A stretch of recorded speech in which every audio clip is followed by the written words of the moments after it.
La adquisición y el consumo de medicamentos sin la respectiva receta médica se ha convertido en una costumbre muy arraigada en el Perú y en el mundo, sin medir las consecuencias que esto podría traer para nuestra vida y nuestra salud. Hoy, en Comunidad 3.9, hablaremos sobre la automedicación.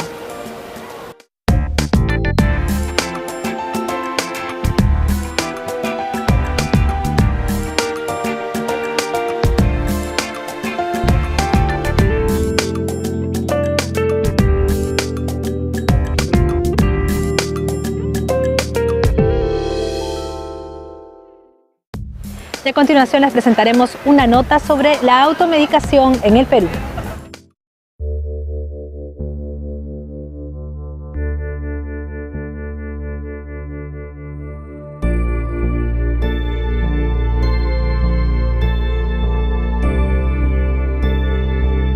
La automedicación o uso de medicamentos sin receta médica es una práctica común en el Perú y en el mundo. Esta puede realizarse de diversas formas: el consumo de los sobrantes de medicamentos prescritos en el pasado por un médico, al comprar fármacos sin receta o siguiendo las recomendaciones de familiares o amigos.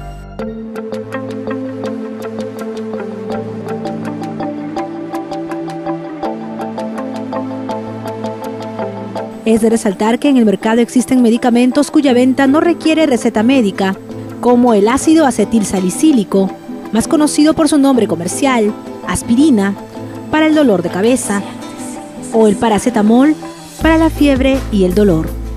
Sin embargo, hay medicamentos que requieren una receta médica de manera obligatoria, pero se compran y se venden sin ella.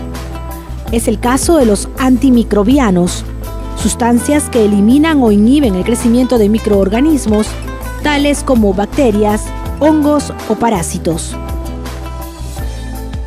La Dirección General de Medicamentos, Insumos y Drogas, DIGEMIT, en un estudio de la químico-farmacéutica Susana Vázquez Lescano, informó en 2008 que entre el 40 y 60% de la población peruana se automedica. Según la evaluación de la situación de los medicamentos en el Perú, elaborada por la DIGEMIT en 2005, en el Perú, el 85% de puntos de venta autorizados del sector privado expendía antibióticos sin prescripción médica, y esta situación se presentaba en un 60% de establecimientos de salud del sector público.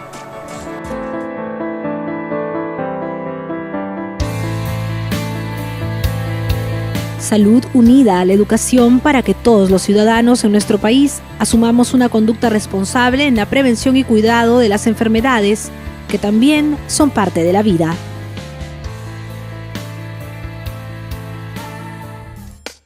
Y ahora en Comunidad 3.9 nos acompaña el decano del Colegio de Químicos Farmacéuticos, el doctor Javier Castillo, a quien tengo el gusto de saludar. ¿Cómo está, doctor? Bien, gracias. Agradecerte por la presencia. No, y agradecer a ti, al canal 39 de Lupao por esta invitación.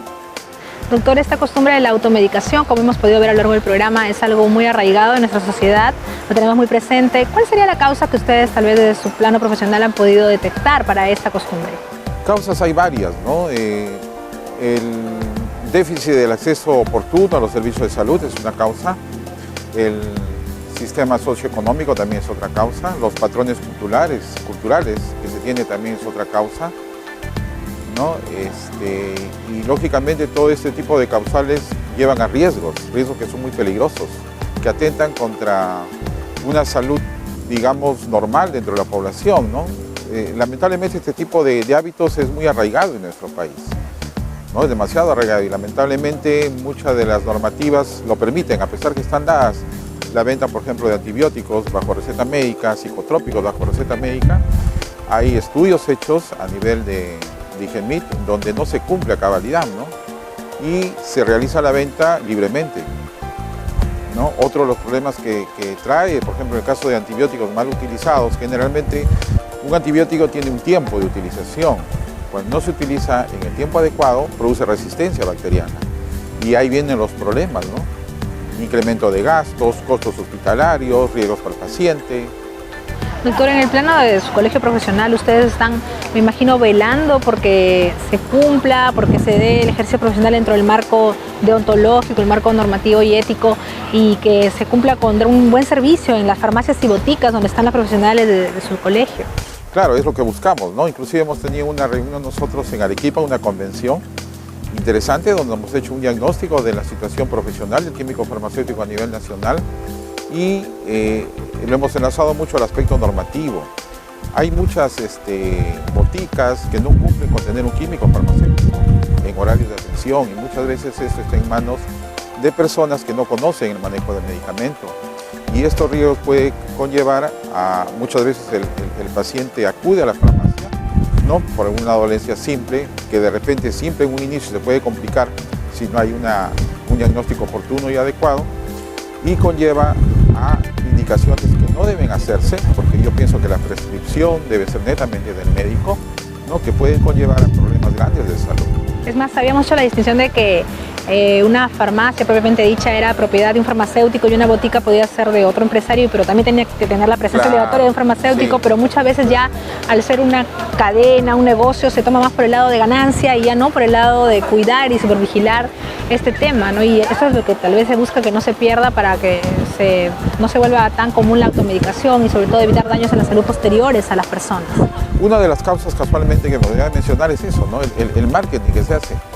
No controlado muchas veces del uso de antibióticos antiinflamatorios, por ejemplo. Hemos visto propagandas libres sobre naproxeno, para mencionar uno, y la automedicación en estadísticas que se viene realizando del uso antiinflamatorio y analgésico llega a un 50%, y las consecuencias del uso de estos efectos adversos o interacciones son muchas. Efectos adversos, por ejemplo, puede producir un sangrado, ¿no? A nivel digestivo, son gastrolesivos la mayoría de ellos, cuando hablamos de AINES. Aparte de eso puede producir problemas renales, ¿no? Hepáticos. O sea, ahí lamentablemente la legislación en salud debería tener más cuidado, ¿no? Y tener un poco más de control en el expendio, dispensación y uso de medicamentos, ¿no? Porque incluso en los spots promocionales, en el material publicitario de los medicamentos, todos los efectos adversos o las consecuencias o efectos colaterales de un medicamento están en unas letras pequeñitas que a veces por la premura del tiempo no se puede ni leer. Debería darse a conocer con mayor amplitud para que la población tenga una idea cabal de lo que está consumiendo. Me hace acordar cuando uno firma las tarjetas de crédito, ¿no? Hay notas tan pequeñas que ni las ves. Efectivamente, en otros países existe mucho lo que se llama la farmacovigilancia. ¿Qué es la farmacovigilancia? Impulsar a la ciudadanía a efecto de difusión y a los profesionales médicos que difundan también los efectos adversos de los medicamentos. Una vez escuché a un maestro de los antiguos médicos que decía la mejor terapia es utilizar menos medicamentos. Hay procesos virales, por ejemplo, que no necesitamos medicamentos, ¿no? La gripe es uno de ellos, sintomáticos nomás, en la medida de las posibilidades, y esto es, porque un paracetamol también es dañino, ¿no? Y muchas veces son autolimitantes, ceden, ¿no? Ceden, eso sería lo ideal, porque hay que tener en cuenta que mientras más abuso se hace de medicamentos hay mayor riesgo de interacciones y reacciones adversas, que al final conllevan otro tipo de enfermedades. Eso ya está demostrado. Cuando una persona ya consume un medicamento, padece una enfermedad crónica, diabetes u otro tipo de enfermedades, hay que tener mucho más cuidado para consumir otro medicamento, ¿no? Así es, sí, es cierto. Ahí tiene que tener una vigilancia netamente médica y algo que hacemos nosotros los farmacéuticos, que es el seguimiento farmacoterapéutico, ¿no? Que deberían hacerlo y está normado también cuando hablamos nosotros de, por ejemplo, atención de salud en hospitales, está normado el seguimiento farmacoterapéutico, debería hacerse también en oficinas farmacéuticas. O sea, es un plus muy importante y adicional que tiene que ver con el aspecto de necesidad, eficacia y seguridad del medicamento, cuando ya el paciente está utilizando varios medicamentos. Y es cuestión de personas, y es cuestión de profesionales. ¿Cómo se está trabajando tal vez ustedes con las universidades para formar en valores, para formar este lado ético de los profesionales que trabajarán tal vez en la elaboración de los medicamentos y luego ya en la venta, el trato con el paciente directamente? El aspecto deontológico ético es muy importante, ¿no? Muy importante. Nosotros tenemos un curso de inducción, aparte de cursos regulares, al menos en la nacional se lleva ese tipo de cursos, insistimos mucho en ese aspecto. El hecho de que un profesional se sepa valorar, en primer lugar como persona y como profesional, hace también que valore su profesión y valore también a las personas con quienes va a interactuar, ¿no? Y es muy importante eso, lamentablemente, bueno, entra mucho el sistema de mercadeo, la ganancia, porque nuestra profesión está muy ligada, del momento que se venden medicamentos al expendio y, digamos, va a generar una ganancia, ¿no? Pero yo creo que la ganancia debe ser éticamente también, ¿no? Sin abusar. Y en muchas de las situaciones vemos que este abuso no solamente parte de la dispensación, sino también de la prescripción. Y aquí surge el tema de los medicamentos genéricos, a los que la información debe estar abierta para toda la comunidad, para saber que hay diferentes precios y bueno, no todos tienen la misma posibilidad económica de adquirir medicamentos más costosos de una compañía particular, ¿no? Entonces lo que se conocen como medicamentos de marca. Entonces también allí está esa labor educativa que no pueden perder los profesionales. Claro, cuando nosotros hablamos de uso racional de medicamentos, que es un tema bastante amplio y conocido a nivel de los profesionales de salud, ¿qué es lo que hablamos? De medicamento indicado, que parte con la prescripción del médico, por el tiempo adecuado y el acceso. Cuando hablamos de acceso, hablamos de precios un poco, ¿no? Pero de medicamentos que sean de calidad, ¿no? Y existen muchos genéricos que son buenos. Ahí también una crítica personal en el sentido de que lamentablemente no hay un buen control. Recién ahorita en el aspecto regulatorio se está trabajando mucho de los medicamentos genéricos o de denominación común internacional que ingresan al mercado, que vienen de una procedencia pues que deja mucho que desear, porque hay que evaluar mucho el aspecto de los insumos, que varían también, ¿no? Si puede ser un mismo principio activo, pero el insumo es completamente diferente y hay diferentes precios, porque a veces nos quedamos un poco sorprendidos de los precios de los medicamentos, ¿no? Uno va a la farmacia, por ejemplo, y un blister de ranitidina de 10 que vale un solo 50, ¿no? Claro, el efecto en el organismo es distinto y también los efectos secundarios también pueden ser distintos. Exacto, se manifiestan más. Para eso también existe la parte de la farmacocinética. Nosotros hacemos esa evaluación, que es la farmacocinética es la evaluación del principio activo a una dosis determinada en la sangre que va a permitir realizar un efecto, ¿no? En eso insistimos bastante también y a propósito quiero aprovechar porque vamos a hacer un curso internacional el día 4 de noviembre con la presencia de dos ponentes extranjeros, el doctor Lais, que es venezolano, y el doctor, no me acuerdo ahorita el nombre, que es un mexicano, ¿no? Que van a hablar sobre aspectos de farmacocinética, sobre todo en medicamentos de estrecho margen terapéutico, caso digoxina y antiepilépticos también, ¿no? Y en la parte de farmacogenética, que es un nuevo rubro, un nuevo campo que se está abriendo ahorita con la famosa terapia molecular o los famosos monoclonales, ¿no? Es un aspecto bastante interesante y novedoso, digamos, dentro del campo de nosotros. Y bueno, la investigación y la ciencia nunca se termina de descubrir, en realidad. Sí, y bueno, es importante esa capacitación también de los estudiantes y de los profesionales, porque siempre hay constante que estar a la vanguardia para seguir capacitándose. Sí, en ese aspecto, por ejemplo, el Colegio Químico que me honra presidir, hemos elaborado un programa bastante interesante de capacitaciones.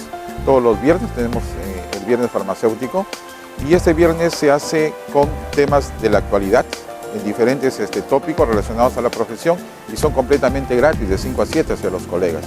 Y los cursos internacionales, ese es el segundo ya que vamos a realizar, que ya tiene otro tipo de envergadura y lógicamente tiene un costo, porque hay que entender que los profesionales vienen de afuera y hay costos operativos que hay que cubrir, pero de todas maneras costos accesibles, ¿no? Muy bien, felicitaciones por esta iniciativa. Y ahora, en un tema un poco tal vez complejo, el que siempre hay algunos celos profesionales o delimitar bien el campo de acción de los profesionales, porque muchos se critica a veces que algunos farmacéuticos pueden prescribir o recetar un medicamento cuando esto no está en su competencia y tal vez pueda generarse celos con los médicos, ¿no? Entonces, ¿cómo tal vez velar porque se cumpla esto sin dejar de dar su orientación terapéutica que pueden dar los farmacéuticos? Claro, o sea, eso está bien definido, ¿no? Las competencias de cada profesional, sino que a veces muchos de los profesionales, volvemos al aspecto ético, no cumple con esto, ¿no? Entonces el médico es el único médico que puede diagnosticar y prescribir, ¿no? Y juntos con el odontólogo también que está facultado dentro del aspecto bucal que él maneja y la obstetriz con algunos medicamentos que son pequeños, ¿no? También, pero la competencia generalmente es del médico, odontólogo y obstetriz. El farmacéutico no está en capacidad de prescribir. Somos un conocedor de medicamentos, pero solamente en el aspecto de la dispensación. Y todo, digamos, el derrotero que sigue en el uso del medicamento. Hablamos de seguimiento farmacoterapéutico, interacciones, farmacovigilancia, la atención farmacéutica, que son actividades inherentes a nosotros, ¿no? Muy bien, y en cuanto al plano del gobierno, la acción ejecutiva, la gestión del gobierno, ¿qué consideran que podría ser un buen aporte? ¿Dónde deberían enfocar su trabajo ahora el gobierno, el Ministerio de Salud, tal vez para tener una efectiva acción contra la automedicación y el sistema del manejo de los medicamentos en general? En verdad que es una problemática bastante compleja y lamento que los gobiernos de turno no le tomen el interés adecuado. Inclusive cuando hablamos nosotros de presupuestos, el presupuesto que se asigna al sector salud a nivel nacional está muy debajo, casi el 50% de los estándares normales que debe asignarse a otros países. Y conocemos nosotros que salud y educación son pilares importantes, ¿no? Si nosotros no tenemos un buen apoyo en lo que corresponde a salud y se considera las opiniones de los expertos en salud, lamentablemente la política de salud, en lugar de crecer, tiende a disminuir, ¿no? En perjuicio de la comunidad.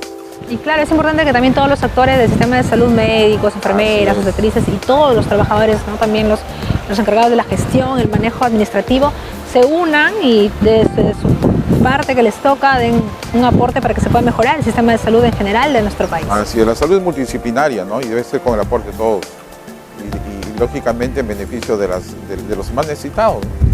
Muy bien, doctor Javier Castillo, muchas gracias por su presencia, esperamos verla en otra oportunidad. Gracias por estar aquí. Gracias a ti, al equipo que lideras por esta invitación, y me parece muy importante el hecho de difundir estos aspectos a través de los colegios profesionales, ¿no? No podemos ser nosotros exceptos a la problemática de salud que viven, ¿no? Los felicito en verdad, y sobre todo con este ambiente ecológico.